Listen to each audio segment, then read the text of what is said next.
ini tetangganya, boleh aja, nggak boleh suzon ya.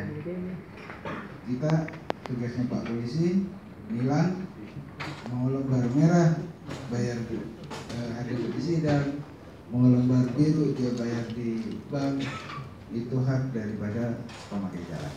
Nah, kalau saya kita berpikir lebih jauh, sekarang hakim kita berharap dia sudah membahayakan masyarakat, apa tahu di hukum 20.000 rupiah langsung mati guys. Gua ngejar sampai mati kayak gini, ternyata didenda cuma 20.000. Ya sudah, itu kewenangan dari hakim, nggak usah kita protes. Kita bekerja di jobnya masing-masing. Hakim punya pertimbangan sendiri dan itu tidak bisa diintervensi. Polisi sama, kalau belum bilang ini salah, telepon dari siapa, pasang headset, hilang. Dengerin musik aja daripada dengerin telepon dari yang intervensi kan. Langsung pasang headset, hilang. Selesai hilang, buka lagi, siap, berita Pak. Waduh, sudah hilang Pak. Gitu. Siap, maaf Pak. Ya, ajar aja. Kalau ada yang intervensi siapa, telepon gua. Soalnya saya ngajari dengan orang seperti itu. Kalaupun ada teman saya minta tolong, teman saya kena tilang minta tolong, bang, gue ditilang, lu paling dendanya berapa sih? Oh, 100 ribuan, harga gue 100.000. Saya ngomongnya kayak gitu, harga gue cuma 100.000. Gue harus negur anak buah gue yang benar hanya untuk 100.000. Iya bang, akhirnya malu dia, nggak pernah ada lagi yang minta tolong saya, karena saya jawab kayak gitu, harga gue cuma 100.000. Lu datang sini gue kasih 500.000. Udah ditilang, kamu bayar di bank. Habisnya berapa? Gue kali 2 atau kali 3 gue bayarin. Jadi kalau ada nanti pura-pura ada nama Heri gitu ya, minta tolong kalian bebaskan tilang, jangan percaya. Karena harga saya tidak serendah denda tilang.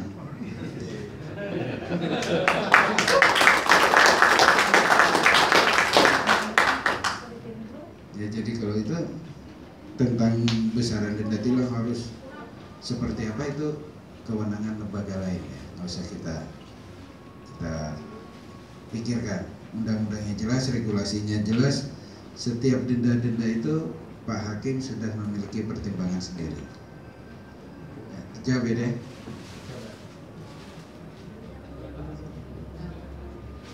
Iya Pak Agung,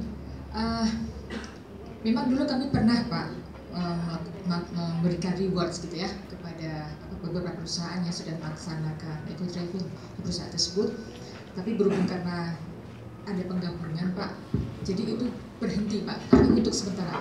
Insya Allah nanti di tahun-tahun ke depan kita bisa giatkan kembali untuk apa namanya, untuk kegiatan ini lagi, karena emang ini masyarakat kita sih masih seperti itu Pak ya, jadi harus diberi rewards dulu baru bisa bergerak begitu. Salah satunya seperti itu. Ya, terima kasih Pak untuk diingatkan kembali. Kemudian untuk Pak Esrom, ya Pak, jadi bukannya agak susah. Kami dari Direktorat Pengendalian Pencemaran Udara terutama, tahun-tahun sebelumnya pada saat pelaksanaan Eco Driving Fun Rally itu kami memang menjaring pesertanya itu adalah dari masyarakat umum. Tapi kemudian kok kayaknya jalan di tempat, tidak ada bekasnya sama sekali. Baru beberapa tahun belakangan ini kami menjaring peserta Eco Driving Fun Rally itu dari komunitas otomotif klub. Jadi ini ternyata lebih apa namanya, lebih ada bekasnya lah begitu, karena kami benar-benar minta supaya mereka, kalau orang Jawa bilang ketok tular, jadi menularkan ilmunya yang sudah mereka dapatkan pada saat Eco Driving Fun Rally itu kepada komunitasnya. Nah dari situ kemudian kita minta supaya mereka tetap melakukan pemantauan, kalau perlu mereka saling inilah di dalam apa namanya, di dalam komunitas mereka itu, ini loh gue aja bisa kok sampai sekian kok, masa lu nggak bisa sih gitu. Jadi saling kalau yang nggak bisa itu dibully gitu gitulah ininya, tapi dulu dalam tanda positif gitu ya. Jadi itu lebih apa namanya, lebih cepat begitu apa namanya, memasyarakatkan eco drivingnya. Kalau untuk Bapak dari polisi tadi kayaknya udah dijawab Pak ya. Ya, terima kasih.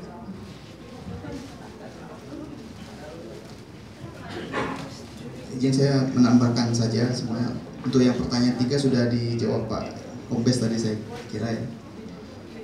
Untuk yang dari hibah utama Pak ya dan Pak Isron dari Litbang KLHK, kami juga sependapat Pak bahwa ini harus memang disosialisasikan terus. Kemudian kita juga harus memberikan reward dan punishment. Sebenarnya di Kementerian Perhubungan setiap tahun Pak kita memberikan penghargaan biasa itu atau pengemudi angkutan umum teladan di seluruh Indonesia. Jadi setiap tahun ini mulai penjaringan di tingkat kota dan kabupaten. Nanti di sekitar bulan 8, bulan 7 bulan 8 akan disampaikan perwakilan dari seluruh kota dan kabupaten seluruh Indonesia dikirimkan ke Jakarta untuk kita seleksi. Saya kira momennya akan sangat baik kalau salah satu kriteria penilaiannya itu adalah eco driving Pak. Kami akan coba masukkan itu paling tidak untuk mengenalkan dahulu kepada para pengemudi angkutan umum. Mudah-mudahan mereka ini bisa menjadi pelopor paling tidak di lingkungannya mereka, komunitas-komunitas kecil. Saya kira itu Pak dalam waktu singkat yang satu sosialisasi yang akan kami lakukan pada tahun ini. Terima kasih Pak. Baik, kita sudah masuk ke jam 12. Nggak ada pertanyaan lagi kan ya? Karena ini kebetulan Pak Heri dan Ibu Ratna ada agenda lain yang Pak Heri bahkan jam 12:30 harus sudah di BI, Ibu Ratna jam 1 harus sudah di ISDN. Kalau tidak ada pertanyaan lagi ya kita akhiri sesi kita diskusi publik kali ini. Satu singkat ya. Ya, pertanyaannya singkat karena tadi Pak Heri kan sempat menyatakan bahwa kalau ini diterapkan nanti Pak Kapolri bisa ditegur DPR gitu kan terkait kebijakan gitu. Nah, pertanyaan saya sebagai apakah memungkinkan bagaimana caranya supaya eco driving ini bisa masuk ke dalam pelembagaan gitu Pak, supaya kebijakan terkait eco driving ini bisa dilakukan. Apakah kami harus mengubah ke Undang-Undang Nomor 29 atau ada cara lain untuk melakukan itu Pak? Terima kasih. Oke, saya luruskan dulu. Yang dimaksud dengan ditegur DPR itu apabila sekolah pengemudi pembuatan SIM wajib seluruhnya melalui sekolah pengemudi. Tadi kan saya menjelaskan bahwa di Undang-Undang Nomor 22 Tahun 2009 itu memberikan batasan bahwa pemohon SIM bisa belajar sendiri atau melalui sekolah mengemudi. Klausulnya seperti itu. Jadi kalau kita paksakan di Perkap wajib, itu nabrak undang-undang, dijewer. Nah, bahasa apa? Kiasan, bahasa kiasannya. Nah, bukan bahasa lugas. Kalau Pak Kapolri jewer DPR berapa banyak? Kupingnya cuma 2.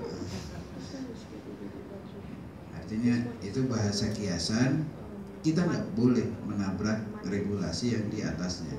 Ada perundangan tentang hierarki terhadap suatu regulasi. Itu yang meluruskannya ya. Jadi yang dimaksud seperti itu. Kemudian yang kedua, eco driving ini masuknya di mana kan gitu? Eco driving ini masuknya ya untuk sementara Pak ya. Masuklah di lembaga-lembaga pendidikan, khususnya sekolah mengemudi. Mereka tidak lagi bisa menggunakan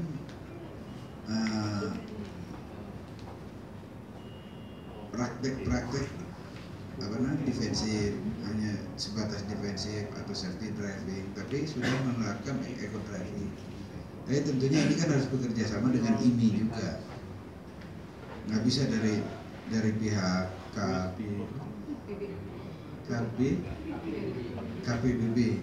KPBB turun sendiri gitu.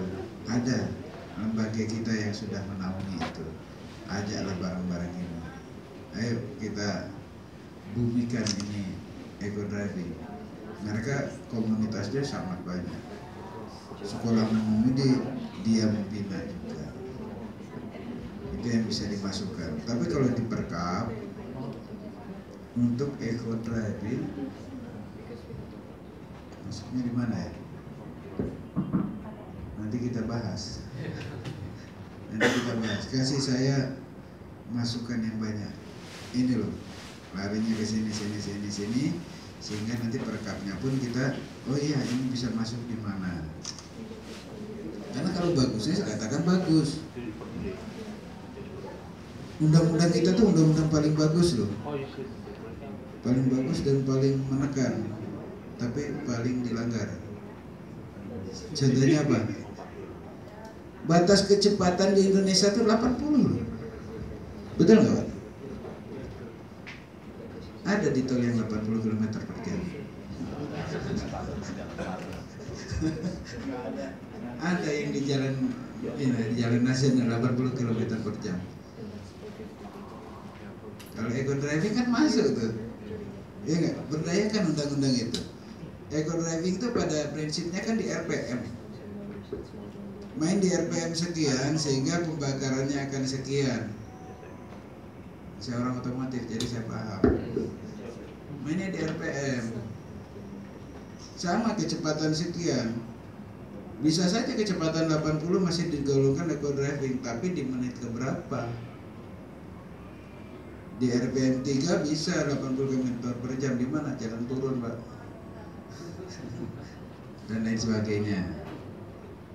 Itu mungkin nanti kita bisa masukkan di situ di pendidikan berkeselamatan. Ya, saya baru ingat ini masuk. Ada program, salah satu program di perkapnya pendidikan berkeselamatan itu masuk. Mungkin itu Pak ya, saya meluruskan dan nanti discuss kalau tentang eco driving bisa masuk di regulasi kepolisian di mana? Ayo kita bicara. Nggak bisa di seperti ini, kita bikin FGD bikin, karena ini tujuannya satu, untuk keselamatan. Ya, kalau untuk keselamatan, untuk kepentingan masyarakat, polisi tidak akan menutup pintu. Kita buka lebar-lebar. Ini Pak untuk kepentingan masyarakat Pak. Ini untuk keselamatan. Tidak mungkin ditutup pintunya polisi, pasti dibuka 24 jam. Gitu ya. Terima kasih. Ya, terima kasih Pak Heri atas penjelasannya, atas jawaban untuk pertanyaan Mas Hendra. Ya, cukup jelas ya. Jadi follow up-nya tentunya kita akan buat. Jadi mungkin FGD tadi Pak ya. Jadi penting sekali bagaimana mengakomodir eco driving di dalam regulasi, terutama dalam konteks ini perkap. Baik, mohon maaf, jadi kita harus mengakhiri diskusi kita ini ya, sesungguhnya sangat hangat. Tetapi jangan khawatir, kita masih akan ada program-program lanjutan ya dalam rangka membuat langkah yang lebih konkret dalam rangka lebih membumikan eco driving ini. Sedikit saya buat ringkasan ya. Tadi yang pertama terkait dengan eco driving dan juga berbagai hal dalam kaitannya mengemudi yang baik dan benar. Yang pertama bahwa pesan mengemudi yang baik ya, terutama dalam konteks ini adalah eco driving, ternyata belum sampai ke banyak pihak ya, terutama masyarakat pengemudi. Jadi pesan eco driving belum sampai, sehingga wajar apabila banyak masyarakat atau pengemudi yang belum menerapkan defensif ataupun smart ataupun safety, apalagi eco driving. Dan yang kedua tadi disampaikan bahwa dari pembicara maupun dari penanya bahwa pendidikan publik adalah sesuatu yang esensial dalam rangka mensosialisasikan atau meningkatkan kesadaran masyarakat untuk mengemudi dengan baik dan benar, terutama dalam konteks ini adalah eco driving. Yang ketiga tadi juga setidaknya disampaikan bahwa sesungguhnya sanksi mengemudi yang tidak baik dan benar itu sudah ada di peraturan perundangan kita. Cuma memang yang menetapkan atau katakan memvonis sanksi-sanksi tersebut tentu saja tidak di satu institusi tapi berada di institusi lain. Tadi disampaikan oleh Pak Heri, dalam hal ini adalah kewenangan hakim. Tadi juga diusulkan dari Pak Agung, dari Hiba, bahwa sebaiknya nanti diberikan reward terhadap mereka yang sudah menerapkan pola-pola eco driving. Bu Ratna kayaknya harus ditindaklanjuti, kemudian nanti Bu Menteri akan memberikan reward. Kayak Hiba itu seharusnya juga dapat reward itu. Hiba, terus Bluebird ya, itu sudah menerapkan eco driving. Terus beberapa juga sudah menerapkan eco driving, perusahaan-perusahaannya dalam konteks ini. Terus sekali lagi regulasi terkait dengan mengemudi sesungguhnya sudah cukup bagus, tadi sudah disinggung lagi oleh Pak Heri.